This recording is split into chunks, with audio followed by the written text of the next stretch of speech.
La noticia requiere profundidad. En Notimundo están los protagonistas de la noticia. Hacemos contacto telefónico con Gabriela Calderón, analista económica. Buenas tardes, bienvenida. Buenas tardes, muchas gracias por la invitación. Bueno, la pregunta que todos nos hacemos en un país dolarizado y que depende altamente del petróleo es ¿cuánto más puede soportar el país? Vamos por partes. Primero, con relación al tema dólar monetario. Sí, por supuesto. Hay una narrativa y una sensación muy fácilmente perceptible de crisis. A finales del año pasado ya se sentía esto y tiene que ver también con las múltiples advertencias de diversos analistas acerca de las falencias del modelo estatista implementado por el gobierno.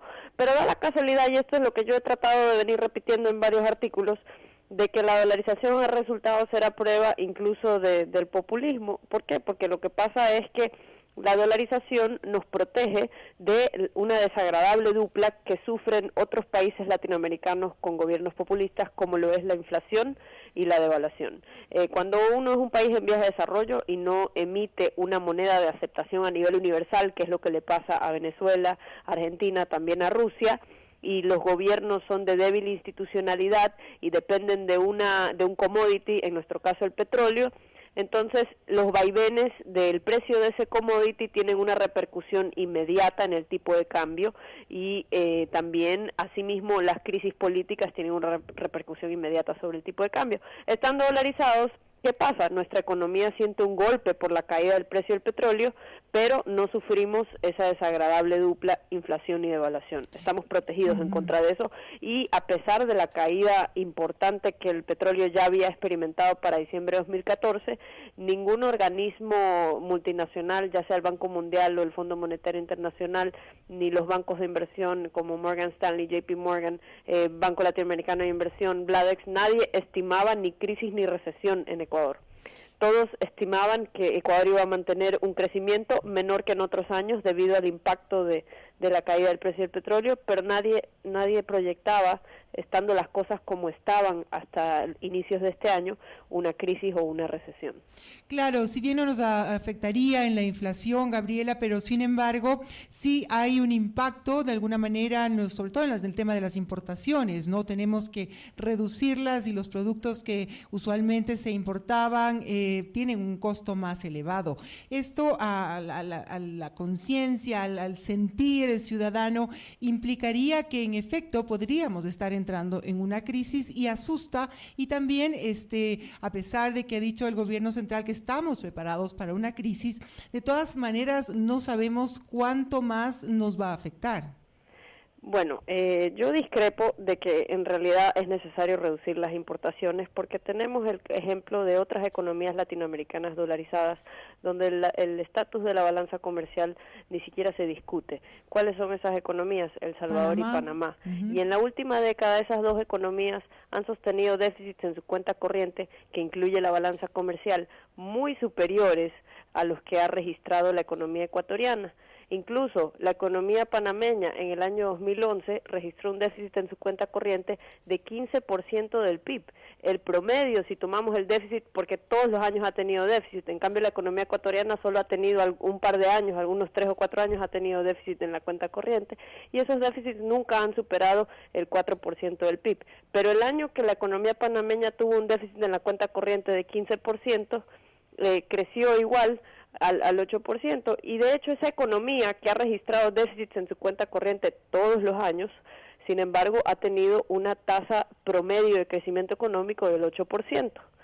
Ahora, no es para decir que un déficit en la cuenta corriente necesariamente implica un crecimiento alto, porque también tenemos el crecimiento mediocre de la economía salvadoreña. No obstante, ha tenido un crecimiento de 1,8%, no ha tenido ninguna recesión ni crisis. La diferencia, Aquí es a lo que yo voy, que en todas estas economías han tenido déficits muy superiores a los nuestros y no han tenido ni crisis, ni restricción del comercio, ni recesiones. Claro, la diferencia con Panamá es que tiene ingresos garantizados con el Canal de Panamá. En el caso de Ecuador, con una moneda fuerte como el dólar, nuestros productos de exportación resultan más caros y poco atractivos a nivel internacional, y esto sería uno de los argumentos que tiene el gobierno para adoptar medidas que permitan evitar la salida de dólares y de esta manera garantizar la dolarización.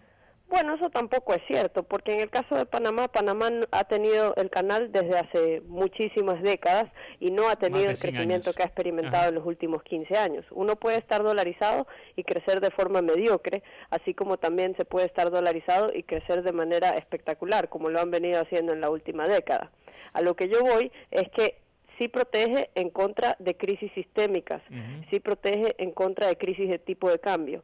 Y además que lo que le garantiza una mayor estabilidad a la economía dolarizada de Panamá versus la de Ecuador es su sistema financiero. Y esa es una reforma complementaria que de verdad fortalece la dolarización, que la economía panameña recién adaptó en la década de los 70.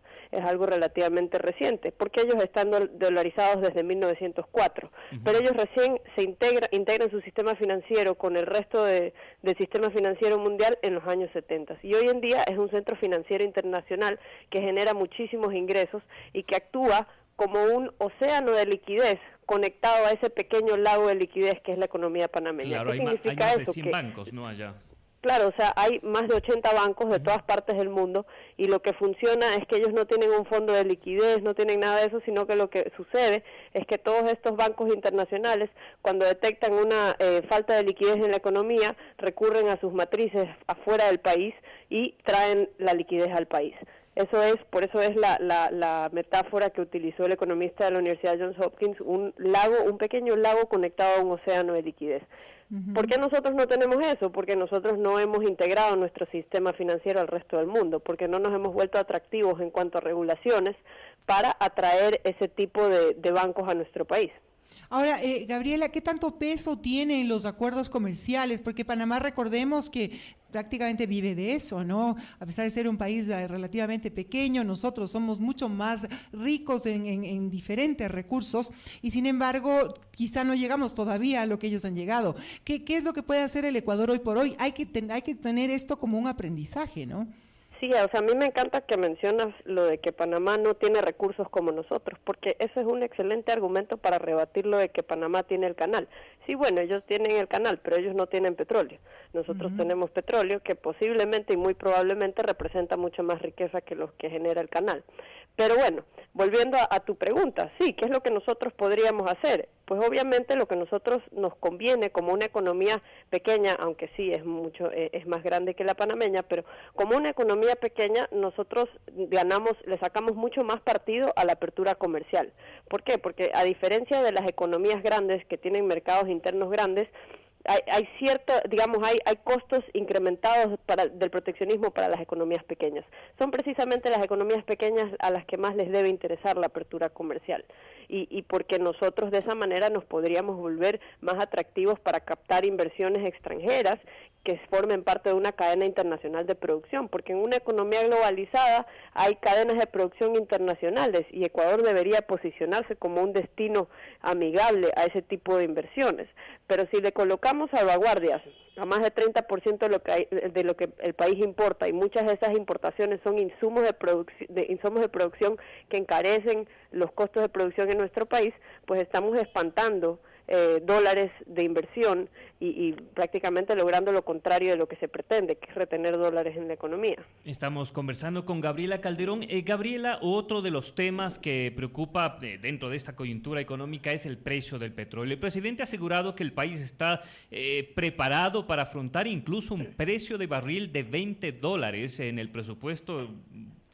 Bordea más de los $78, si no me equivoco.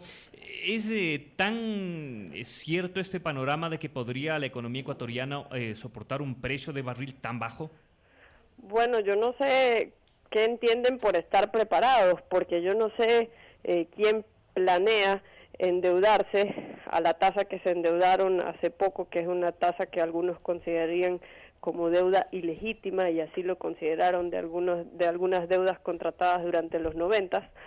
y yo creo que, digamos, si ese era parte del plan, endeudarse a tasas tan altas y a plazos tan cortos, ese tipo de endeudamiento agresivo que le va a resultar muy costoso al país, también con los contratos de preventa del petróleo con la China, pues si ese era el plan, no me parece un muy buen plan. Digamos, uno puede tener unas finanzas fiscales que tan solo ahorrando un poco de lo de la bonanza, tuviese algo para estas épocas de vacas flacas, y además no se hubiesen comprometido a ese nivel tan alto de gasto, con gastos corrientes tan inflexibles que es difícil de ajustar, al menos políticamente. Entonces, ¿qué es lo que está haciendo el gobierno? Está presentando un problema que en su esencia es fiscal, de haber gastado de manera insostenible y solo de la manera que se lo podía hacer mientras el petróleo tenía un precio inusualmente alto, pero lo están tratando de presentar como un problema comercial, como un problema de ausencia de política monetaria, cuando en realidad el problema, ese hueco en las cuentas fiscales, lo tuviéramos sin importar la moneda que usemos. Y lo peor es que si tuviéramos moneda propia lo tratarían de monetizar, como ocurre en otros gobiernos populistas. Es lo típico de los gobiernos populistas. Sebastián Edwards, el economista chileno, describe que uno de los elementos claves de los gobiernos populistas es el uso de la política monetaria para financiar gasto público. Resulta que aquí no pueden hacer eso, porque cuando hacen eso, ahí viene la inflación y las devaluaciones, que por suerte no tenemos eso. Obviamente tenemos un golpe a la economía, esto desacelera el crecimiento, pero en dolarización, como mantenemos la estabilidad, no se preveía, sin estas medidas, no se preveía ni una recesión ni una crisis, solo una desaceleración. Ahora, Gabriela, es importante esta medida que se va a tomar ya en los próximos días, esperemos, el drawback para los exportadores. ¿Esto motivaría, tú crees que, no sé, a corto plazo, mediano plazo, para también fomentar la producción nacional y buscar nuevos mercados para exportar nuestros productos? La mejor manera de fomentar la producción nacional es promover una asignación eficiente de los recursos. Todo este tipo de barreras arancelarias y subsidios mal nombrados, drawbacks en este caso, porque lo que más parecen son unos subsidios, no técnicamente drawbacks, y drawbacks están estrictamente relacionados a un impuesto que pagaron los productores de determinado producto y se les devuelve, se les acredita ese impuesto, pero yo no veo en lo que se ha reportado en la prensa una relación estricta entre algún impuesto que hayan pagado esos productores y el porcentaje que se les va a devolver. Se habla de un 5%, pero no me queda claro sobre qué impuesto es que se les está devolviendo eso, más bien parece un subsidio a determinados productores y uno se pregunta, bueno, ¿por qué no benefician a otros que también están siendo afectados? Me parece que es un tanto discriminatorio, arbitrario, un trato desigual hacia distintos empresarios, pero bueno, la manera de fomentar la producción precisamente es abriendo la economía a la competencia mundial y que los empresarios que pueden competir a nivel mundial salgan adelante y logren atraer más capital, no solo nacional, sino internacional. Pero con las medidas que están tomando es muy triste porque se está espantando no solo el capital extranjero, sino también el capital nacional, que es precisamente lo contrario de lo que se pretende. Muchas gracias, Gabriela Calderón, por este análisis, por desmenuzar el tema económico con relación al dólar y también al petróleo de nuestro país. Gabriela. Muchas gracias por la invitación. Gracias, muy buenas noches. Esto es Notimundo, siempre bien informados.